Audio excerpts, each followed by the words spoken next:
तो आज का गुरुवार बहुत ही शानदार होने वाला है क्योंकि जब तक आप ये वीडियो देख रहे हो प्रोबेबली मैं एंटमैन क्वांटमेनिया देख रहा हूँगा या देखने वाला हूँगा।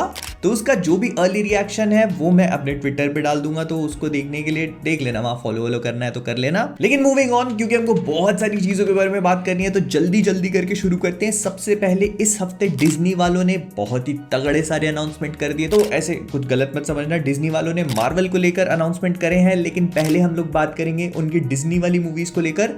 तो उन लोगों ने अपनी सीक्वल्स अनाउंस कर दी। तो इनसाइड आउट का सेकंड पार्ट, ज़ूटोपिया का सेकंड पार्ट, फ्रोजन का थर्ड पार्ट और टॉय स्टोरी का फिफ्थ पार्ट, ये सारे सीक्वल्स डिज्नी ने अनाउंस करे हैं और हमको बहुत ही जल्द देखने को मिलेंगे। मतलब बहुत ही जल्द से मेरा मतलब है कि अगले 1-2 साल में देखने को मिल जाएंगे। अंडर वर्क्स हैं डिज्नी स्टूडियोज पे। और बाकी मूवीज का तो मुझे नहीं पता, लेकिन फ्रोजन 1 के बाद फ्रोजन 2 उतनी अच्छी नहीं थी, तो आई एम होपिंग कि फ्रोजन 3 थोड़ी अच्छी हो। आई वाज थिंकिंग कि एक बहन के पास आइस की पावर्स है तो दूसरी बहन के लाल बाल हैं तो फायर की पावर्स होंगी, पर ऐसा कुछ निकला नहीं। होपफुली थर्ड पार्ट में ऐसा कुछ देखने को मिले। मतलब करो कुछ यार, कमाल वमाल। फिर इसके बाद मार्वल की एक बहुत ही अलग सी खबर निकल के आई। विंसेंट डोनोफ्रियो जो कि हमारे किंग पिन का रोल प्ले करते हैं, उन्होंने कहा कि डेयरडेविल बॉर्न अगेन जो है वो काफी कूल होने वाला है। नेटफ्लिक्स के शो की तरह नहीं होगा, जैसा आप सोच रहे हो वैसा नहीं होगा, लेकिन काफी कूल होगा। अब इससे जिसको जो समझना था वो समझ जाए कि क्या होने वाला है। मतलब नेटफ्लिक्स का जो शो था वो एकदम हार्ड आर रेटेड था और ये वैसा नहीं होने वाला, क्योंकि इसको एमसीयू में फिट करना है तो डेयरडेविल पे लोग अपना टेक लेंगे। लेकिन हाँ, इतना तो समझ में आ रहा है कि अभी तक जितने भी मार्वल के टीवी शोज और मूवीज हैं ये उससे थोड़ा तो हार्डकोर होगा भाई।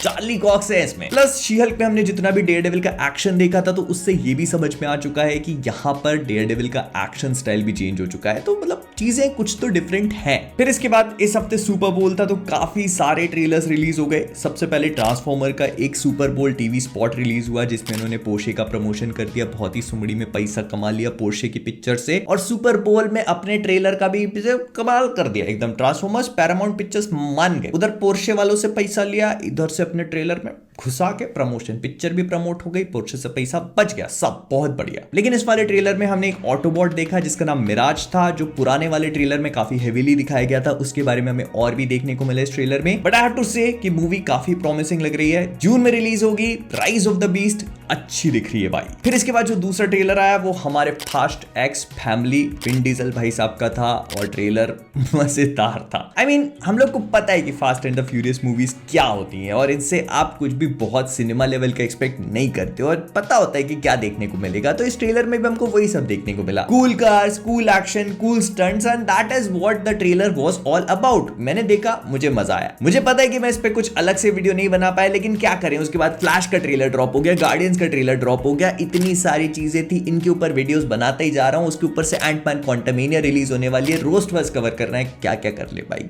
क्या क्या कर ले, एक ही आदमी हूं। लेकिन नॉनदलेस फास्ट एक्स अभी रिलीज हुई नहीं है। उसके ऊपर से विन डीजल भाई साहब ने बोल दिया कि मेरे को फास्ट 11 के लिए आरडीजे चाहिए। उन्होंने कहा कि इस पिक्चर में मेरे को आरडीजे एज विलन चाहिए, जो कि एक ऐसा कैरेक्टर पोर्ट्रे करेंगे जो कि विन डीजल का पोलर ऑपोजिट होगा। क्योंकि डोमिनिक टोरेटो जो एक ओल्ड फैशन टाइप का कैरेक्टर है, वो गाड़ियां चलाना पसंद करता है, रेस करना पसंद करता है और जिंदगी को 1 माइल एट अ टाइम जीना पसंद करता है। वहीं आरडीजे का जो कैरेक्टर होगा वो एकदम मॉडर्न टाइप का होगा, एआई का यूज करेगा और टेक्नोलॉजी का यूज करेगा। तो इन दोनों के बीच में अच्छा खासा कॉम्पिटिशन होगा। आपको क्या लगता है, क्या आरडीजे को आना चाहिए fast and the furious franchise में? कमेंट्स में बताना मत भूलना। फिर इसके बाद रायन रेनॉल्ड्स और ह्यू जैकमैन दोनों ने अपनी अपनी वर्कआउट करते हुए फोटोज पोस्ट करी हैं, बताते हुए कि डेडपूल 3 की ट्रेनिंग चालू हो चुकी है। और भाई ह्यू जैकमैन के बल्ले लग रहे हैं, वापस वुल्वरीन मोड ऑन हो चुका है। अब बस खचाक करके अपने क्लॉज निकालना बाकी है और बरसरकर मोड ऑन हो जाएगा। फिर इसके बाद सुपर बोल में फ्लैश का ट्रेलर रिलीज हुआ और भाई क्या ट्रेलर था, आई वॉज माइंड ब्लोन। मतलब मुझे पता था कि फ्लैश की मूवी को काफी अच्छा रिस्पांस मिला है। जितने भी लोगों ने इसकी टेस्ट स्क्रीनिंग्स अटेंड करी है उन लोगों ने बोला है कि मूवी बहुत अच्छी है। And I kind of new कि मूवी अच्छी होगी, क्योंकि इसमें टाइमलाइन के साथ खेला जाएगा और मूवी फ्लैश पॉइंट जो एक कॉमिक बुक है और एनिमेटेड मूवी है उसके ऊपर बेस्ड होने वाली है। और वो दोनों ही चीजें बहुत ज्यादा पॉपुलर हैं और अगर आप उनको देखते हो तो आपको समझ में आता है कि वो कितनी ज्यादा अच्छी हैं। तो आई काइंड ऑफ न्यू कि ये मूवी अच्छी होगी, लेकिन इस ट्रेलर को देखने के बाद आई रियलाइज्ड कि मूवी क्या खतरनाक होने वाली है। उसका रीजन बस इतना है कि मूवी टाइम ट्रैवल पे बात तो करती करती है, उसके भी ऊपर से एक ही कैरेक्टर के मल्टीपल वेरिएंट्स दिखाती है, और उसके भी ऊपर से हम मैन ऑफ स्टील वाली टाइमलाइन में जाकर उसको दोबारा से रिलिव करने वाले हैं एक अलग तरीके से। भाई क्या कुछ होगा इस पिक्चर में। एंड जैसे सब कुछ कम है तो एक सेंस ऑफ मिस्ट्री भी क्रिएट कर देती है कि मेन विलन कौन होगा, कैसे क्रिएट होगा, कहां से। बहुत कुछ होने वाला है पिक्चर में, मतलब कतई मजा आने वाला है, कतई। लेकिन इतना सब होने के बाद डीसी वालों ने कहा कि इसका प्रमोशनल मटेरियल अभी खत्म नहीं हुआ है, फिर इसके कुछ ऑफिशियल पोस्टर्स रिलीज किए जो देखने में काफी फैसिनेटिंग थे, और इसके साथ ही साथ इसका ऑफिशियल सिनॉप्सिस भी रिलीज किया, जो एक सिनॉप्सिस के हिसाब से मूवी की काफी सारी स्टोरी को रिवील कर देता है। लेकिन फिर भी मैं आपको बता देता हूं कि बैरी टाइम में पीछे जाता है पास्ट के इवेंट को चेंज करने के लिए, लेकिन जब अपनी फैमिली को बचाने के चक्कर में वो फ्यूचर को चेंज कर बैठता है और अपनी पुराने ही टाइमलाइन में फंस जाता है। जब जनरल जॉर्ड वापस आते हैं तो उस टाइमलाइन में क्योंकि कोई भी सुपर हीरो नहीं होता, तो मजबूरी में आके बैरी को एक ऐसे बैटमैन की मदद मांगनी पड़ती है जो रिटायर हो चुका है, और उसे फिर एक ऐसे क्रिप्टोनियन के पास जाना पड़ता है जिसको कैद करके रखा गया है, और इन दोनों की मदद से ये एक ऐसी दुनिया को बचाता है जिसको वो नहीं जानता, और एक ऐसे फ्यूचर में जाने की कोशिश करता है जिसको वो एक्चुअली जानता है। लेकिन क्या बैरी का सैक्रिफाइस काम कर पाएगा, क्या वो अपनी टाइमलाइन में वापस पहुंच पाएगा, ये सब चीजें आपको फ्लैश देख के समझ में आएगी। लेकिन इसके साथ ही साथ एक बहुत ही कमाल की चीज और हुई, और वो ये थी कि फ्लैश की रिलीज डेट इंडिया में या वर्ल्ड वाइड एक्चुअली 16 जून 2023 है,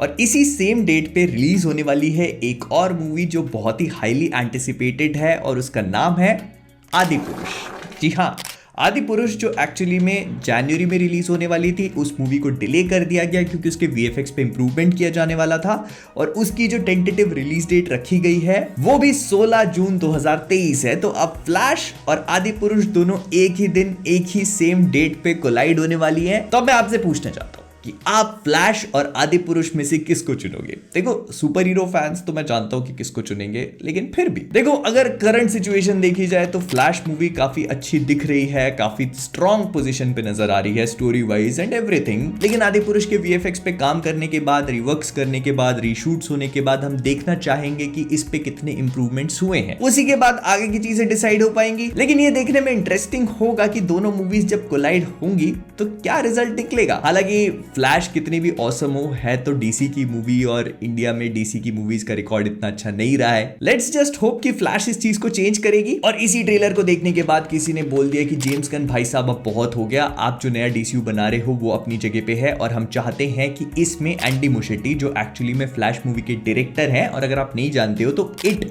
जो वो जोकर वाली हॉरर मूवी आई थी उसको भी इन्होंने ही डायरेक्ट किया था। तो हम चाहते हैं कि एंडी मुशेटी को भी इस यूनिवर्स में जगह मिले, मतलब वो भी कोई नई मूवी डायरेक्ट करे डीसीयू की। तो इस चीज को सुनकर जेम्स गन ने बस कहा कि okay, and I am very sure, I am extremely sure कि फ्लैश मूवी के ट्रेलर का जो रिस्पॉन्स है उसे देखकर जेम्स गन 110% एंडी मुशेटी को कहीं जाने नहीं देंगे, और बहुत हाई चांसेस है कि अगर इस नए यूनिवर्स की जस्टिस लीग मूवी को डायरेक्ट करने का चांस मिले तो इस बंदे को मिल सकता है। फिर इसके बाद डीसी की तरफ से एक और न्यूज आते हुए, तो जो जोकर मूवी का सीक्वल बन रहा है, मतलब हॉकिन फिनिक्स की जो जोकर मूवी का सीक्वल बन रहा है, उसकी पहली इमेज रिलीज कर दी गई है ऑफिशियल। तो उसमें हमें जोकर और लेडी गागा देखने को मिल रहे हैं। इस इमेज को देखकर मेरे दिमाग में सबसे पहली चीज ये आई कि ये क्रीपी तो है, लेकिन इसको देखकर मुझे इतनी सेंशुअल फीलिंग क्यों आ रही है। मतलब एक पेशेंट और डॉक्टर वाली वाइब कम, और एक टीचर और स्टूडेंट वाली वाइब ज्यादा आ रही है भाई। अब जिसको समझ में आ चुपचाप अपनी जेब में रख लेना इसको। फिर इसके बाद डीसी से निकल के थोड़ा सा आगे बढ़ते हैं, तो सबसे पहले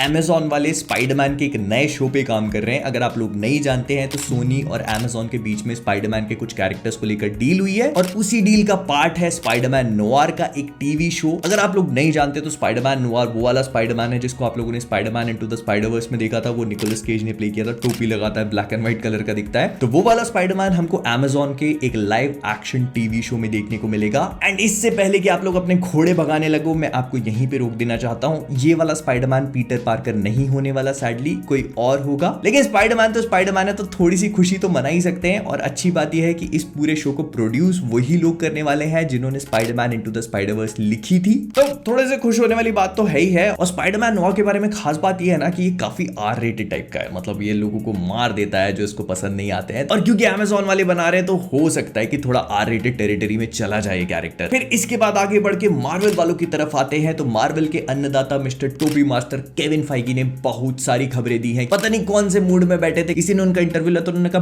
बैठ भाई आज तेरे को सारी डिटेल बताता हूं। तो उन्होंने बताना शुरू किया। सबसे पहले उन्होंने कहा कि देखो भाई, अब से मार्वल के जितने भी शोज हैं हम लोगों ने डिसाइड किया कि उनके बीच में अच्छा खासा लंबा चौड़ा गैप रखेंगे ताकि एक इंडिविजुअल शो को टाइम मिले शाइन करने का। तो इसका मतलब ये है कि एक शो खत्म होने के 1 या 1.5 महीने बाद जो हमको नया शो देखने को मिलता था अब वैसा नहीं होगा। प्रोबेबली 1 साल में हमको 1 या 2 ही शोज देखने को मिलेंगे। ये लोग अब अच्छा खासा स्पेस रखने वाले हैं। क्वांटिटी ओवर क्वालिटी वाली चीज जो थी ना वो अब गई, quality over quantity. And I think ये काफी अच्छा डिसीजन है। फिर इसके बाद दूसरी जो खबर सुनाई वो भी बहुत अच्छी थी। केविन फाइगी ने खुद से कंफर्म कर दिया है कि डेडपूल 3 आर रेटेड होगी। उन्होंने कहा कि चिंता करने की कोई जरूरत नहीं है, डेडपूल 3 एमसीयू की पहली मूवी होगी जो आर रेटेड होगी। और मैं खुश हूं भाई, क्योंकि देखो क्या होता है ना कि इधर से सुने उधर से सुने, फिर पता लगता है कि बड़े आदमी ने मना कर दिया। लेकिन अब क्या है कि बड़े आदमी ने ही जब बोल दिया तो उसकी बात कोई नहीं काट सकता, है ना। अब हो गया। फिर इसके अलावा उन्होंने कहा कि स्पाइडरमैन 4 जो है उसको भी हम लोगों ने स्टोरी एकदम कंफर्म कर दी है, बस अब उसको बैठ के लिखना है। और मतलब है बहुत जल्दी आपको कुछ सुनने मिलेगा। और जल्दी सुनने से उन्होंने कहा कि फैंटास्टिक 4 के ऊपर भी बिल्कुल बहुत ही जल्दी आपको कुछ खबर सुनने मिल जाएगी। अगला प्रोजेक्ट हमारा वही है और बहुत जल्दी, बस यहां रखा हुआ है, यहां बस बैठे ही हम बताने के लिए। तो तैयार रहना भाई लोग, बहुत जल्दी हम लोग को फैंटास्टिक 4 के बारे में सुनने को कुछ मिल सकता है, प्रोबेबली कास्टिंग न्यूज। खैर, तो विद दैट बीइंग सेड हम लोग इस वीडियो को यहीं पे रैप अप करेंगे। अगर आपको वाला रोस्ट वर्स पसंद आया हो तो प्लीज इसको लाइक करना, शेयर करना, और हाँ, अगर कॉमिक वर्स पे नए हो तो सब्सक्राइब करना मत भूलना। एंटमैन क्वांटमेनिया का रिव्यू बहुत जल्दी आने वाला है, जितना आप सोच रहे हो उससे ज्यादा जल्दी। तो इसलिए अगर वो घंटी नहीं दबाई है तो दबा के रख लेना, आने वाला है। तो जाने से पहले कॉमिक वर्स से मैं हूं मोहित और आप सभी लोग एज ऑलवेज कीपिंग ऑसम। अब अगर तेरी मौत भी चाहे तो भी तेरी मौत टल नहीं सकती। भैया ये क्या कह रहे हैं आप? मैं सिर्फ कह नहीं रहा, आज मैं करके भी दिखाऊंगा। लेकिन आप मुझे किस लिए मारना चाहते भैया? क्यों मारना चाहते? सौतेला, तू मेरा सौतेला भाई है।